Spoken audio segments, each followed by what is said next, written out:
What's going on, everybody? My name is Taylor and welcome back to Smokeshow Happy Hour, your favorite excuse to day drink. Now, today's happy hour episode is going to be centered around World Cocktail Day. So that means I'm going to give you guys a new, interesting cocktail from around the world that you haven't tried or hopefully haven't tried before. But this one is going to be the Carajillo. Now, it's super simple. The ratio is going to be 2 ounces of Licor 43 to 2 ounces of espresso. I will be using my moka pot here to make some fresh espresso, so hopefully you guys aren't judging me too hard for not having a crazy nice espresso machine. But if you're looking to spice this drink up just a little bit more than your regular 2 ounces of Licor 43, you can go ahead and add half an ounce of some reposado tequila to give it that little extra kick you're looking for.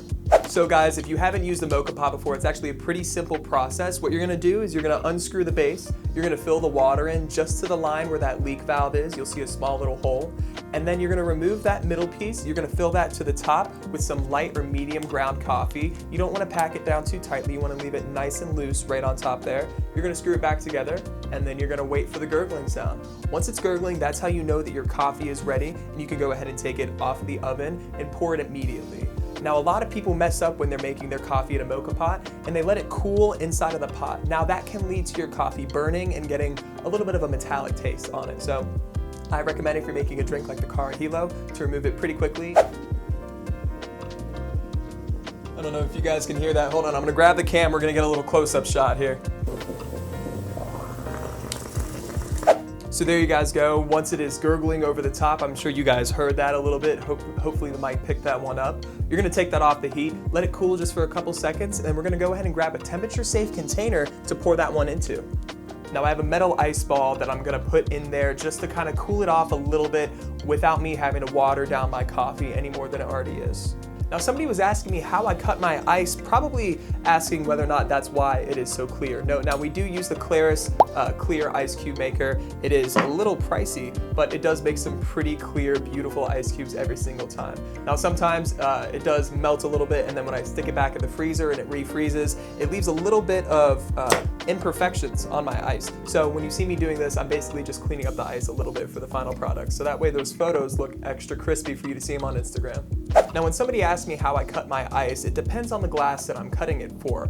All the time you end up getting some glasses that are just a little bit too big or a little too small for the cubes that you have on hand. And the best thing to do that I've found is just cutting the edges, each corner, if it's a square, makes it sit a little more rounded into that, and it makes it a little easier to stir it as well.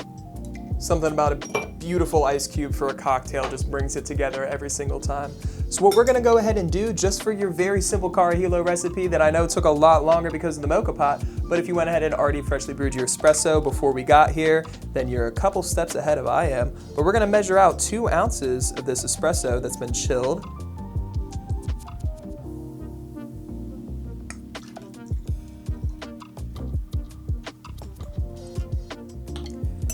And it looks like 2 ounces of my Licor 43 is not really gonna fit.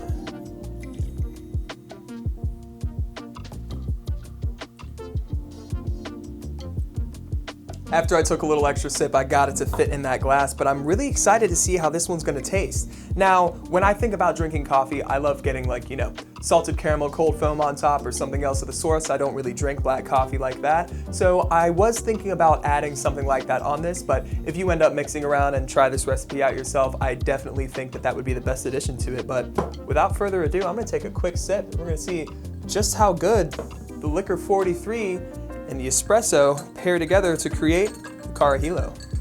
After a quick stir there, I'd say we're ready to give this one a try. Cheers, everybody. Oh my gosh. Wow.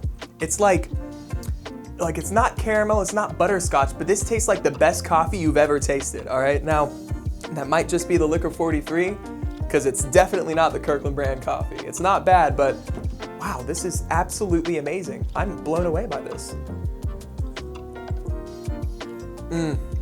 Wow, killer. That is a 10 out of 10. It doesn't even need the caramel cold foam or any of that extra stuff on top. Honest to God, this is, I think, the best drink that I have made in a month. I don't know, this might top the chocolate orange Manhattan. This one is really, really good. Wow. Okay, I lost my train of thought. That was honestly like the best drink ever. But thank you guys so much for watching this video. If you did enjoy, make sure to drop a like, drop a comment. Let me know if you ended up trying this for World Cocktail Day. If you didn't, I seriously recommend this one. Out of any of my happy hour recipes, you're gonna love this one. I promise you, hands down. But make sure to turn on that subscribe notification bell so you never miss a moment just like this and you get notified every time that I post a new video about a national drinking holiday. But thank you so much, and I'll see you guys in the next video.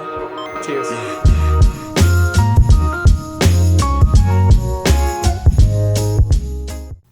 Damn, that's better than sex.